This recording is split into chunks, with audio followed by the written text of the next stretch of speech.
오늘 함께 나눌 제목은 조금은 좀 표현이 조금 의외입니다. 나는 의리가 있는가? 저희가 다윗과 요나단, 요나단과 다윗 지난주일 설교도 그렇고 이 장면을 우리가 계속 본문으로 보는데 친구를 가장 잘 표현한 것 중에 하나가 의리라는 표현입니다. 참 이 의리라는 표현은 한국 표현에 좀 더 우리가 좀 그 어떤 무게를 둘 수 있는 것 같습니다.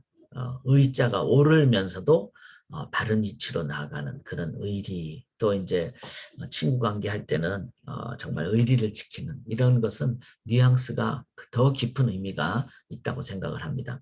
이제 이런 부분이지만 그러나 제가 조금은 뛰어났죠. 그 무슨 의리일까? 요거 뭐 여러분들이 한번 생각을 하시면서 우리가 의리하면 이제 관계인데 참된 관계, 능력의 관계, 진정한 그 관계가 참되면서도 바르면서도 능력의 관계를 우리가 나아갈 때 이제 올바른 공동체를 만들 뿐만 아니라 세상을 향해서도 이제 영혼 구원, 바른 어떤 하나님 나라 건설로 나아갈 수가 있습니다. 그래서 특별히 저희가 이제 사무엘 상하는 역사서죠. 역사를 통해서 저는 정말 중요한 것을 많이 배운다고 믿습니다. 잘못된 것은 다시 해서는 안 되고 바른 것은 따라가야 되고 그렇기 때문에 그래서 우리가 정말 다 내려놓고 역사를 보면서 전통이 아닌 나의 어떤 선지식이 아닌 하나님의 말씀 앞으로 저 자신부터 그렇게 나아가면서 나아가기를 원합니다. 자, 16절 한번 보시면요. 오늘 본문에 사울의 아들 요나단이 일어나 수풀에 들어가서 다윗에게 이르러 그에게 하나님을 힘있게 의지하게 하였다. 자, 참된 의리는요. 언약 관계에 기초해야 됩니다. 언약 관계라는 건 뭐죠?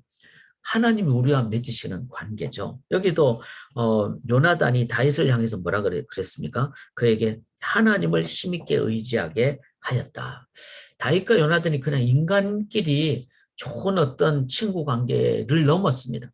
거기에는 다윗도 그렇고 요나단도 그렇고 하나님 앞에 먼저 개인적인 관계가 있었죠. 그래서 서로가 서로에게 기도하는 관계, 하나님을 의지하는 관계, 그리고 하나님을 힘있게 의지하라. 즉 믿음으로 격려하는 관계. 이게 바로 진정한 의리의 관계죠. 왜냐하면 인간이 관계를 맺는 것은 아무리 많아도 강해도 한계가 있죠. 참 인간은 한계가 있습니다. 죄성에 이기적인 한계가 있습니다. 그리고 피조물의 한계가 있죠. 그래서 이 다윗과 요나단의 관계에 아주 강력한 것은 우리 하나님을 의지하자. 나는 너를 위해서 하나님께 기도하겠다. 이 관계, 이게 바로 언약 관계죠. 이 관계가 될 때 진정한 강력한 관계입니다. 저는 우리 소망교회 성도님들 그끼리 막 서로 좋은 관계는 위험합니다. 왜냐하면 그게 문제가 늘 있을 수밖에 없기 때문에. 그런데 신앙에 기초한 관계, 기도에 기초한 관계, 믿음에 기초한 관계가 우리 소망교회 안에 있을 때 그때 성도님들은 서로를 좋게 여길 뿐만 아니라 왜? 하나님의 힘으로 나가기 때문에. 저도 마찬가지입니다. 목사가 아무리 뭐 인간적으로 좋게 하는 건 한계가 있습니다. 기도에 무릎을 꿇고 믿음으로 나아가고 하나님 의지하며 나아갈 때 그때 성도님들 향하여 가장 바른 길을 걸어가게 되는 것이죠. 그래서 참된 의리는 하나님의 관계, 즉 언약 관계에 기초하는 것이다. 그래서 우리가 예배 중심이 돼야 되고 기도 중심이 돼야 되고 신앙 중심이 돼야 되고 말씀 중심이 되어야만 합니다. 그럴 때 우리 공동체는 진정한 의리 공동체가 된다. 진정한 영원한 공동체가 된다. 참 그런 공동체가 되기를 원합니다. 19절 한번 보시면요. 그때 10사람들이 기브아에 이르러 사울에게 나와 이르되 다윗이 우리와 함께 광야 남쪽 하길라산 숲을 요새에 숨지 아니하였나이까. 자, 이제 이 기브아 10 아까 전에 말씀드렸던 사해 근방 지역이에요. 그게 이제 여러 뭐 부족 사람들이 있는데 다윗이 그쪽에 막 도망 다니며 나아가니까 자, 여기에 있었던 10사람들 이 지역에 있었던 부족들은 이제 고민을 하지 않겠어요. 지금 아직까지는 그래도 왕이 누굽니까? 사울이에요. 그런데 이 사울을 따를 것이냐? 도망다니는 다윗을 우리가 따를 것이냐? 이제 다 연약한 그 소수 부족들이니까 그 10사람들이 고민을 합니다. 자, 우리도 정치적으로나 사회적으로 뭐 한국 같은 경우는 옆에 강한 나라들이 미국도 있고 중국도 있고 뭐 여러 나라들이 있잖아요. 그럼 어디로 갈 것인가? 또 이념적으로 어떻게 할 것인가? 정파적으로 어떻게 할 것인가? 이런 게 있겠죠. 딱 한 가지입니다. 하나님 중심으로 하는 것이 제일 맞습니다. 신앙인은. 정파적으로 어디에 가면은 뭐 일시적인 이익이 있을 수 있고 없을 수도 있고 또 개인적인 어떤 이념적인 논쟁을 하실 수도 있습니다. 그러나 예수 믿는 사람들은 영적 분별력이 있어야 됩니다. 그것은 뭐죠? 사울이냐 다윗이냐 여기에 하나님은 어떤 인도함을 갖고 있느냐. 그러면 이제 분명히 나오죠. 하나님은 지금 이 현 왕인 사울이 아니라 마음 중심에 하나님을 믿고 의지하는 다윗. 자, 이런 부분은 쉽게 분별하기가 쉽지 않습니다. 늘 하나님께 기도하고 그리고 하나님 중심으로 나아가는 그런 평상시의 진리의 분별력을 가지고 그리고 늘 하나님께 기도하고 그리고 신앙 공동체가 하나님 앞에서 하나님의 뜻이 무엇일까? 그리고 우리의 기준은 진정 하나님께 있는가? 이런 그 신앙의 공동체가 평상시에 서로 하나님 앞에서 영적 분별력을 갖는 그런 나눔과 기도와 예배와 그리고 말씀 앞에 무릎 꿇는 이런 자세가 있어야 됩니다. 자, 이 부분은 쉽지 않지만 그러나 이사갈 지파처럼 그리고 하나님의 말씀을 계속해서 우리가 성경 전체를 보는 그런 자세와 그 다음에 공동체가 이런 부분을 늘 깨어있는 그래서 이 10사람들의 입장은 쉽지 않다는 걸 이해합니다. 그런데 우리의 현실은 이런 현실이 분명히 있다는 것도 우리가 이해를 해야 됩니다. 미국에 살면서 또 어떤 선거철이라든지 아니면은 정책에 대한 어떤 입장을 얘기해야 된다는데 뭐 당장 지금 총기 규제에 대해서 미국 사회를 향해서 우리는 어떤 입장을 취해야 되겠습니까? 이 부분에 대해서도 늘 기도하고 또 나누기도 하고 또 사회 신문도 읽고 그러면서 서로 우리의 어떤 영적인 분별력을 높이는 이런 자세가 분명히 필요합니다. 여기에는 성숙도도 필요하고요. 대화법도 필요하고 감정을 앞세우지 않는 것도 필요하고 이런 부분을 교회가 늘 세워놓을 때 우리들은 기도하면서 바른 결정을 하게 된다. 자, 이 부분은 앞으로 우리가 계속 기도하면서 올바른 분별력을 우리가 갖도록 그렇게 기도해야 됩니다. 자, 27절을 한번 보시면요. 전령이 사울에게 와서 이르되 급히 오소서 블레셋 사람들이 땅을 침노하나이다. 자, 이 내용은 뭐죠? 이제 막 사울이 이제 다윗을 잡으려고 막 오는데 다윗은 막 엔게디 황무지로 녹땅으로 마온 땅으로 막 도망다니는데 조금 전에 얘기했던 10사람들은 누구 편이 됐어요? 그는 영적 분별력을 잃어버리고 사울 편이 됐잖아요.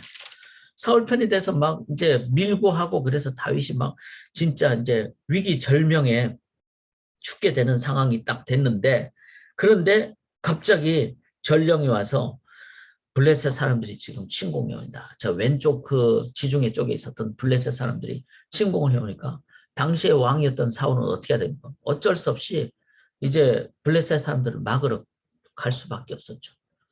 그래서 다윗이 살게 된 거죠. 자, 다윗이 절대절명이 상황이 돼도 이 목숨은요, 생명은 하나님의 손에 있습니다. 그래서 이 부분 또한 우리가 평상시에 영적인 어떤 진리 어떤 기준으로 잡아놔야 됩니다. 내가 너무 힘들 때, 그때 욥이 너무 힘들 때 하나님 그러잖아요. 하나님이 허락하시지 않으면은 사탄이 욥의 생명을 칠 수가 없다는 겁니다. 그러므로 우리는 정말 하나님 앞에 모든 것 의지하면서 내가 너무 힘든 거는 우리가 이해를 해야 됩니다. 그렇지만 정말 힘든 상황에서 마지막 이 하나님의 손에 나의 삶은 있다는 것을 기억하면서 하나님을 끝까지 의지하는 이런 자세, 그럴 때 하나님의 아직까지 다윗의 어떤 상황이 계속돼야 된다면 이렇게 블레셋을 들어서 다윗을 살려주시는 것이죠. 참된 인도자는 역사의 주인이신 하나님이시다. 이 어려운 얘기입니다. 쉬운 상황은 아닙니다. 그러나 우리가 오늘 본문을 보시면서 다윗도 요나단도 하나님 중심이었고, 그리고 우리가 상황을 보면서 이 모든 것의 최종 승리자는 하나님이시다라는 걸 기억하면서 하나님의 손길이 어디로 가시는가, 그 영적 분별력도 기르고, 그리고 가장 어려운 상황이 됐을 때, 내가 정말 너무 힘든 상황이 됐더라도 하나님은 나의 그 생명은 하나님이 인도하신다라는 걸 기억하면서 그 하나님께 의지하는. 그래서 참 오늘 이 내용은 현실에 적용하기에는 너무 쉽게 얘기할 수 있는 건 아닙니다. 그러나 이 부분이 우리가 이제 오늘도 기도하시면서 평상시에 이 영적 근육을 늘려 놓으실 때 가장 큰 어려움이 와도 우리는 이때 언약관계의 기초에서, 분별력의 기초에서, 그리고 역사의 주인 되시는 하나님을 믿는 믿음의 기초에서 우리가 나아가게 됩니다. 그리고 이기게 됩니다. 저희가 지금 기도해야 될 것이 참 많은데요. 교단 총회, 청종이라고 제가 했습니다. 교단이 지금 저희가 목요일까지 총회를 하는데요. 정말 결정을 하는 그런 교단 총회잖아요. 1년에 한 번. 그래서 잘 듣고 순종하는 이번 총회가 되도록. 미국 사회 지금 정말 쉽지 않잖아요. 총기라든지 앞으로 폭력이 얼마나 많이 일어날지. 그 다음에 지금 세계 경제가, 미국 경제도 앞으로 1년 정도는요, 엄청나게 어려울 수도 있습니다.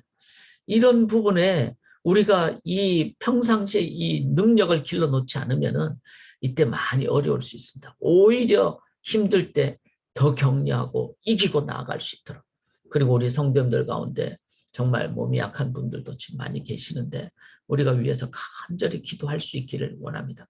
그래서 참된 의리와 지혜와 믿음의 삶을 위하여, 이것은 뭐죠?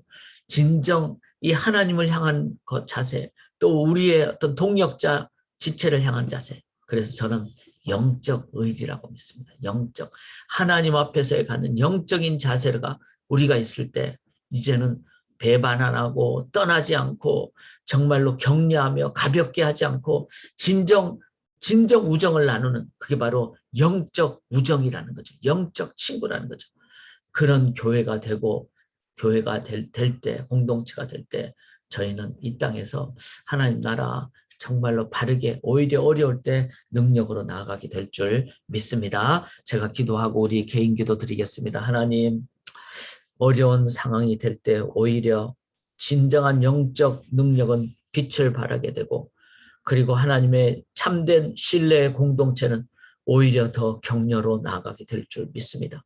세상이 혼란이 되면 될수록, 사람들이 우왕좌왕할 때 하나님 앞에서 말씀에 기초하고 늘 성령으로 인도함 받는 자들은 오히려 더 영적 분별력으로 바른 판단과 결정과 바른 행동으로 나아가게 될 줄 믿습니다.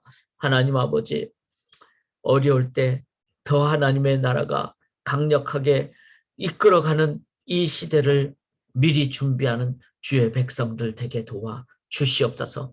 더 말씀 앞에 무릎 꿇게 하옵시고, 기도에 무릎 꿇게 하옵시고, 하나님과 동행하게 하옵시고, 공동체가 진정 영적 의리를 갖고 나가는 공동체가 되게 도와 주시옵소서.